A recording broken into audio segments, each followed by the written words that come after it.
How do you introduce someone who is a global Indian icon and a household name? 82 East is now exclusive. Deepika Padukone ভারতীয় অন্যতম জনপ্রিয় অভিনেত্রী ও model. সর্বোচ্চ পারিশ্রমিক গ্রহণকারী ভারতীয় তারকাদের একজন তিনি।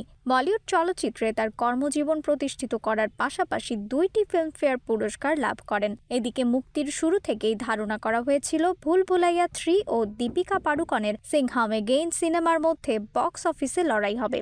ছবির প্রচারের সময় এর বিভিন্ন ইঙ্গিতও পেয়েছিলেন ভক্ত অনুরাগীরা।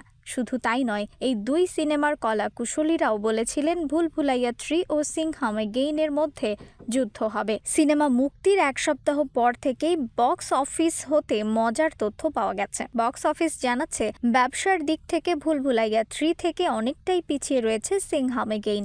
এবার এ দুই সিনেমার বক্স অফিস রিপোর্ট নিয়ে অজয় দেবগান মুখ খুললেন।